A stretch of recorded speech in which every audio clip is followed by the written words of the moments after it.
Assalamualaikum warahmatullahi wabarakatuh.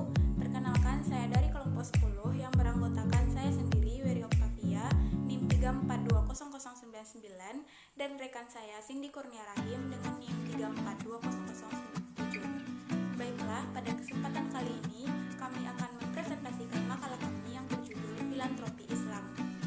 Saya Weri Oktavia, NIM 3420099, akan membacakan materi yang pertama. A. Pengertian filantropi Islam. Kata filantropi merupakan istilah baru dalam Islam.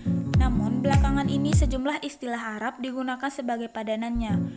Filantropi disamakan dengan al-ata al-ijtimai yang artinya pemberian sosial, al-takaful al-insani yang artinya solidaritas kemanusiaan, at-takhairi yang artinya pemberian untuk kebaikan atau sedekah. Kata filantropi berasal dari kata Yunani yaitu philo yang artinya cinta dan anthropos yang artinya manusia. Jadi, filantropi adalah tindakan sukarela personal yang didorong kecenderungan untuk menegakkan kemaslahatan umum atau perbuatan sukarela. Filantropi juga diartikan sebagai sumbangan, baik materi maupun non-materi, untuk mendukung sebuah kegiatan yang bersifat sosial tanpa balas jasa bagi pemberinya. B. Bentuk-bentuk filantropi dalam Islam.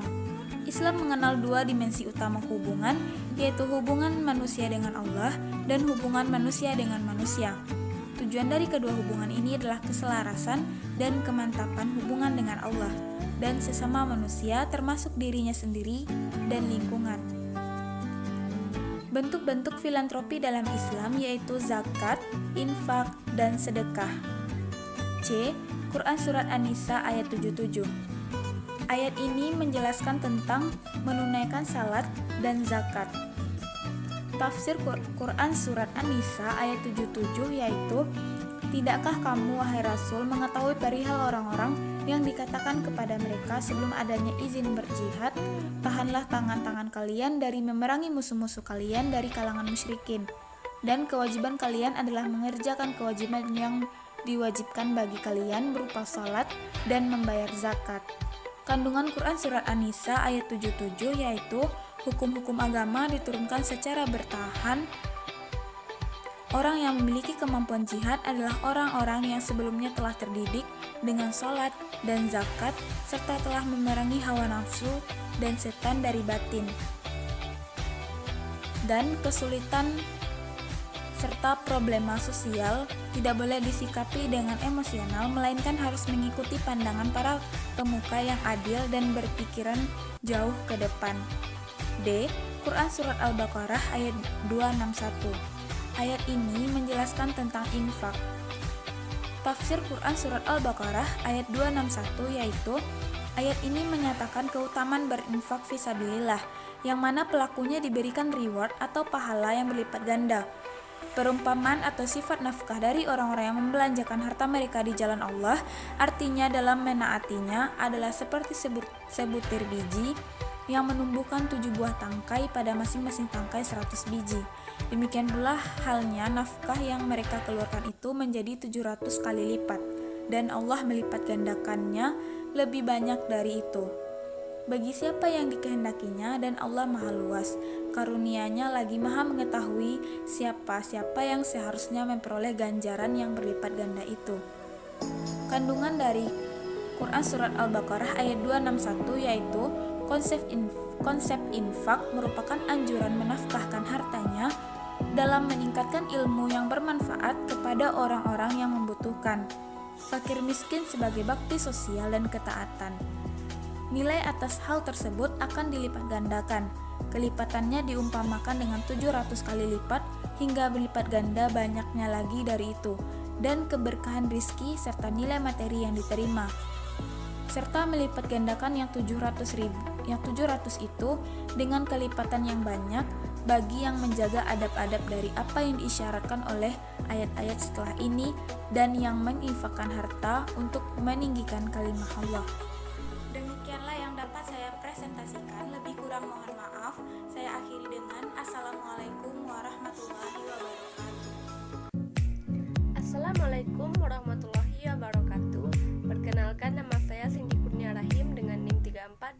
097.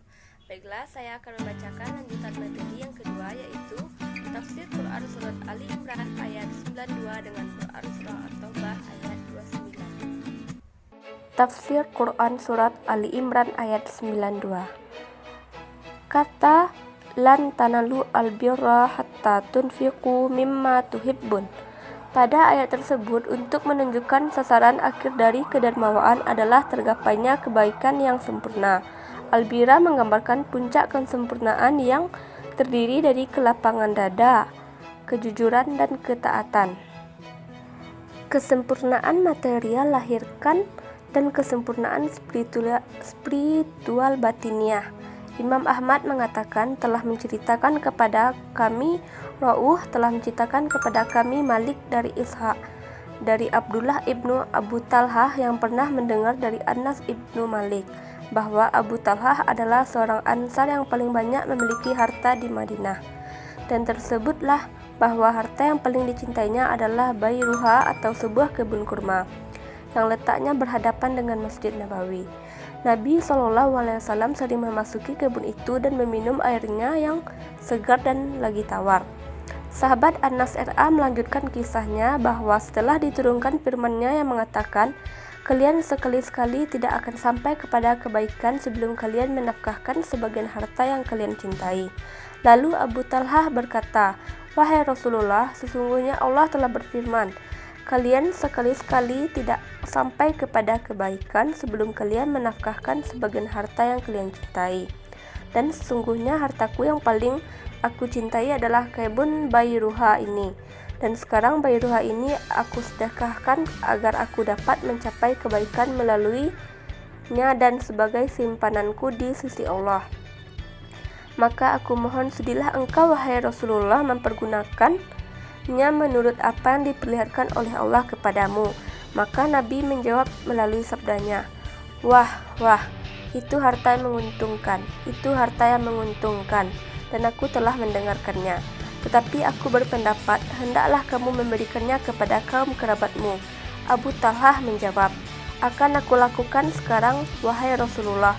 Lalu Abu Talhah membagi-bagikannya kepada kaum kerabatnya dan anak-anak pamannya. Kandungan Quran Surat Ali Imran ayat 92. Ayat ini menjelaskan tentang keutamaan untuk menafkahkan harta yang sangat kita cintai, sebagaimana bunyi dari Quran Surat Ali Imran ayat 92. Kamu sekali-sekali tidak sampai kepada kebaikan yang sempurna sebelum kamu menafkahkan sebagian harta yang kamu cintai, dan apa saja yang kamu nafkahkan maka sesungguhnya Allah mengetahuinya. Maksudnya bahwa kita itu sebaiknya mengamalkan nafkah hasil pekerjaan kita agar kebaikan yang kita lakukan itu menjadi sempurna. Selanjutnya, tafsir Quran Surat At-Taubah ayat 29. Perangilah orang-orang yang tidak beriman kepada Allah dan tidak pula kepada hari kemudian. Jika tidak demikian, niscaya dari dahulu mereka sudah beriman kepada Nabi SAW, dan mereka tidak mengharamkan apa yang telah diharamkan oleh Allah dan Rasul-Nya, seperti khamar, dan tidak beragama dengan agama yang benar, yakni agama yang telah ditetapkan oleh Allah yang mengganti agama-agama lainnya, yaitu agama Islam. Yaitu orang-orang lafal al-lazina pada ayat ini berkedudukan menjelaskan lafal al-lazina pada awal ayat yang diberikan Alkitab kepada mereka, kepada orang-orang Yahudi dan orang-orang Nasrani sampai mereka membayar jizyah, kharaj yang dibebankan kepada mereka untuk membayarnya setiap tahun dengan patuh. Lafal yadin berkedudukan menjadi hal atau kata keterangan, artinya secara taat dan patuh, atau mereka menyerahkannya secara langsung tanpa memakai perantara atau wakil, sedangkan mereka dalam keadaan tunduk, yaitu patuh dan taat terhadap peraturan atau hukum Islam.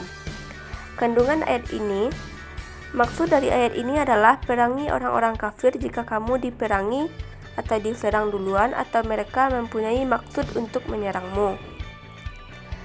Kesimpulan, istilah filantropi merupakan hal baru dalam Islam.